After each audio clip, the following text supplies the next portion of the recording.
은행에서 채용 총괄 업무를 담당해온 유튜브는 우리나라에 한 명밖에 없습니다. 안녕하십니까, 미스터 배영입니다. 시중에 온라인상에 말이죠, 여러분들끼리도 그렇고 이런 말을 많이 합니다. 합격 자소서, 또 이번에 은행에 최종 합격한 자소서, 또 불합격 자소서, 이런 표현을 우리가 많이 쓰죠. 자, 오늘 거기에 대해서 이야기를 한번 해볼 겁니다. 그래서 오늘은 동영상 제목이 합격 자소서 믿지 마라 입니다.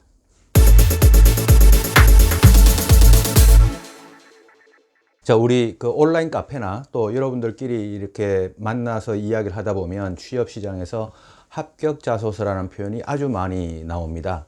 뭐 여러분들 뭐 가입되어 있는 카페도 그렇고 되게 많이 나올 거예요. 자, 근데 우리 인사 담당자들 입장에서는요, 이 합격 자소서란 말은 참 이 터무니없는 용어입니다. 아주 잘못된 용어죠. 그래서 가급적이면 여러분들이 좀 더 명확한 개념으로 여러분들한테 맞는 그런 표현으로 썼으면 좋겠다라는 이런 생각을 가지고 오늘 이 동영상을 촬영하는데요. 먼저 합격 자소서라는 표현의 정의에 대해서 우리가 먼저 한번 생각해 봅니다. 뭐가 합격 자소서냐라는 거죠. 합격 자소서, 서류 전형 합격한 게 합격 자소서입니까? 아니면 최종 합격한 자소서가 합격 자소서입니까? 뭐 어디까지가 뭐가 합격 자소서냐라는 거죠.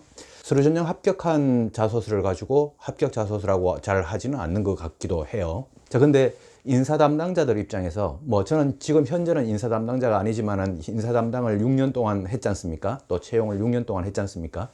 근데 인사 담당을 제가 하면서도 그렇고 그때도 마찬가지로 합격 자소서라는 표현은 인사 담당자는 절대로 쓰지 않습니다. 자, 그거는 어떤 관점인가 하면 서류 전형을 합격한다라고 하면요, 그 서류 전형에서는 자소서만 가지고 평가하는 게 아닙니다. 자, 지금 은행을 취업한다라고 하면 은행에 여러분들이 뭐 문단에 등단을 하거나 출판사에 뭐 여러분들 취업하는 거 아니지 않습니까?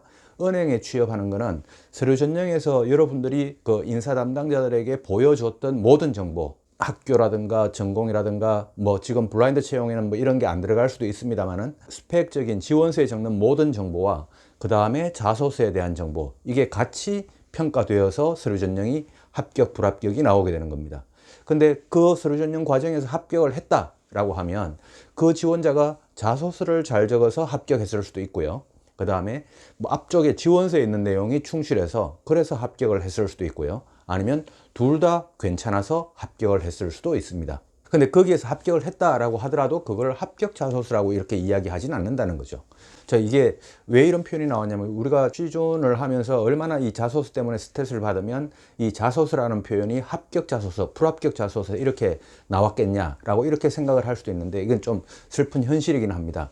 그렇지만 명확한 표현은 그게 아니라 인사 담당자들은 오로지 어떤 표현이 있냐면 잘 적은 자소서, 못 적은 자소서, 이거는 있을 수 있습니다.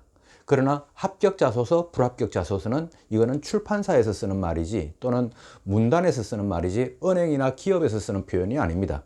자, 그래서 여러분들이 혹시나 우리 시중에서 그냥 편한 말로 합격 자소서 이런 표현을 하더라도 그냥 그걸 합격한 지원자의 자소서, 이 표현이 될 수는 있을지언정 자소서가 합격했다, 자소서가 불합격했다, 이런 내용은 없습니다. 대표적으로 이런 케이스를 한번 생각해 보죠. 여러분들이 알고 있는 가장 대표적인 그 블라인드 채용을 하는 기업이 아마 기업은행일 겁니다. 기업은행일 건데 기업은행 이 스펙 채용, 그러니까 블라인드 채용을 하기 바로 직전까지는요, 서류 전형에서 많이 떨어졌습니다. 근데 스펙 채용이 아니라 블라인드 채용을 하면서는 서류 전형에서 거의 대부분 합격을 하죠. 그래서 필기 시험을 다 보죠. 근데 지금 이제 조금씩 그 비율을 줄이고는 있습니다만은 기업은행 같은 경우에 왜 스펙 채용, 그러니까 그 블라인드 채용하기 전에는 많이 떨어졌는데 블라인드 채용을 하면서는 많이 떨어뜨리지 못할까라고 생각을 하면 이 자소서를 평가하기가 상당히 어렵기 때문입니다. 그것도 외부인이 평가하기 때문에요. 은행원이 평가할 때는 괜찮은데요, 외부인이 자소서를 보고 은행원의 글로 잘 적었네, 못 적었네를 평가하기는 상당히 어렵습니다. 그래서 기업은행은 블라인드 채용을 하면서 지금 서류 전형에서 되게 많이 합격을 시켜주고 있는 겁니다.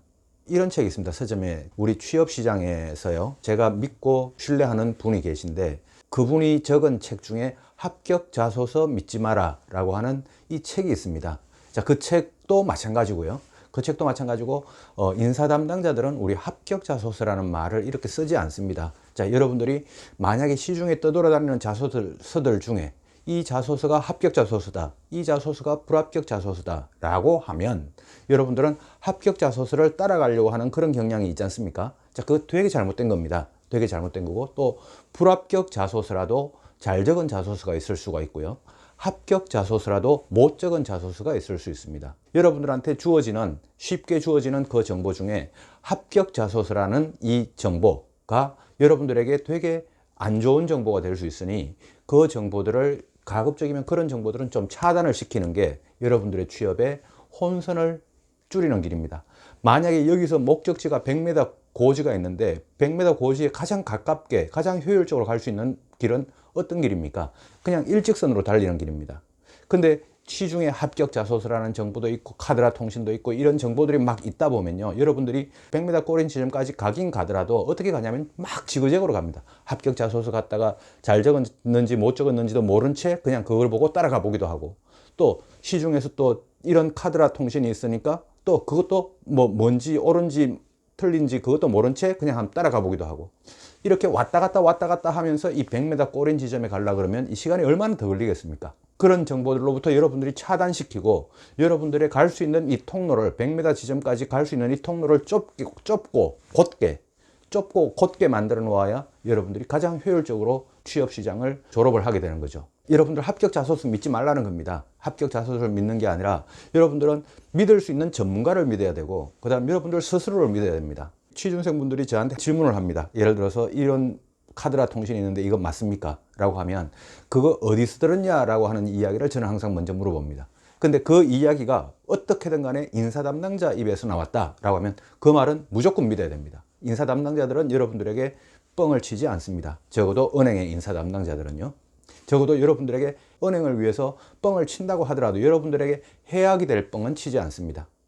여러분들에게 도움이 되거나 또는 여러분들하고 아무 상관이 없는 선에서 회사 입장에서 뻥을 칠 수는 있습니다만 그건 여러분들의 이해관계와는 전혀 관계없습니다. 적어도 여러분들에게 이해관계가 있는 선에서는 절대로 인사 담당자들은 여러분들에게 뻥을 치지 않습니다. 그건 저도 여러분들에게 마찬가지입니다. 그래서 합격 자소서 믿지 마라 라는 이거고요. 여러분들은 어떤 개념을 가지고 있어야 되냐, 잘 적은 자소서와 못 적은 자소서, 이것만 있다. 잘 적은 자소서를 여러분들은 읽고 배워야 됩니다. 벤치마킹을 해야 되는 겁니다. 자, 그럼 잘 적은 자소서는 여러분들이 평가하기가 참 어려워요. 그게 이제 문제다 보니까 잘 적은 자소서가 시중에 나와야 되는데 잘 적은 자소서를 시중에서 찾기가 어려우니까 여러분들은 합격 자소서, 그게 아주 안 좋은 그런 정보죠. 안 좋은 정보인데 여러분들에게 혼선을 주고 여러분들에게 이 지그재그로 100m까지 가게 만드는 그런 정보들이 여러분들 주위에 수두룩하단 말이죠. 자, 그런 정보들로부터 여러분들이 차단을 시켜야 여러분들은 100m 지점에 가장 빠른 시간 안에 가장 적게 에너지를 소모하면서 도착할 수 있을 거란 말이죠. 자, 근데 이 잘 적은 자소서라는 거는 상당히 이 상대적인 개념입니다. 자, 여러분들 뭐 여러 명이 있다 그러면 이 여러 명 중에 한 명이 자소서를 적어서 돌려 읽어보면요, 어떤 사람은 이 자소서를 잘 적었다고 생각할 수도 있고 어떤 사람은 못 적었다고 생각할 수도 있습니다. 또 인사 담당자들도 마찬가지입니다. 근데 인사 담당자들은 이제 계속 최대한 자기를 객관화 시키면서 여러분들 자소서를 보고 평가를 하는 과정을 거치는데, 그런 과정에서도 인사 담당자 입장에서 잘 적은 자소서를 여러분들이 만들어야 그게 여러분들의 목적이 돼야 되는 거죠. 자, 여러분들 자소서 때문에 스트레스 받는가 합니다. 자, 자소서를 적으면서 스트레스 받는 거, 그 합격 자소서 따라가지 마시고요. 여러분들은 잘 적은 자소서를 따라가야 됩니다. 자, 여러분들은 잘 적은 자소서를 그럼 어떻게 만들어야 될 거냐? 이게 이제 우리 관건 아니겠습니까? 자, 앞으로 이제 우리 유튜브를 계속 보면서 또 저랑 같이 소통을 하면서 은행에서 잘 적은 자소서라는 그는 이런 거다라는 관점, 이런 어떤 평가 요인, 평가 항목, 그런 것들을 우리가 좀 익히도록 하고, 일단 합격 자소서라는 정보는 따라가지 말자. 합격 자소서가 아니라 합격했지만 못 적은 자소서일 수도 있다라는 생각을 여러분들은 가지고 그 정보를 접해야 됩니다. 잘 적었다 못 적었다는 평가를 할 수 없습니다. 합격 자소서 가지고. 자, 그래서 시중에 우리 합격 자소서라는 이 표현은요, 정확히 말하면 뭐가 돼야 되냐면 합격한 지원자의 자소서가 돼야 됩니다. 자, 그 친구가 만약에 최종 합격을 했다라고 하면 최종 합격한 사람의 자소서, 잘 적었는지 못 적었는지는 모릅니다. 그러나 최종 합격한 지원자의 자소서, 이게 합격 자소서라고 생각을 하고 여러분들이 읽어보셔야 됩니다. 읽어보는 건 괜찮습니다. 그 합격 자소서를요. 그러나 이렇게 적어야 되는구나 라고 이렇게 생각하면 여러분들 큰 오산입니다. 그러면 100m에서 또 막 지그재그로 달리게 되죠. 자, 그런 오류를 범하지 말고 조금이라도 더 효율적으로 달리기 위해서 여러분들은 시중에 있는 잘못된 정보, 이런 정보들을 차단시키면서 제가 아까 이야기했습니다. 인사 담당자들을 믿어라. 첫 번째. 그 다음 두 번째는 저 같은 전문가들을 믿어라. 세 번째, 여러분들 스스로를 믿어라. 그 이외에 나머지는 다 믿지 마라. 라는 게 이게 여러분들이 가장 빨리 100m를 달리는 길입니다. 자, 계속 우리가 자소서를 잘 적어야 되는 그런 것들은 우리가 계속 알아보기로 하고, 오늘 핵심은 그겁니다. 합격 자소서 믿지 마라. 그리고 합격 자소서는 합격한 자소서가 아니고 합격한 지원자의 자소서일 뿐이다. 못 적은 자소서일 수도 있다. 라는 것을 꼭 알고 여러분들이 정보를 접했으면 좋겠습니다. 자, 다음 시간에 다시 만나겠습니다.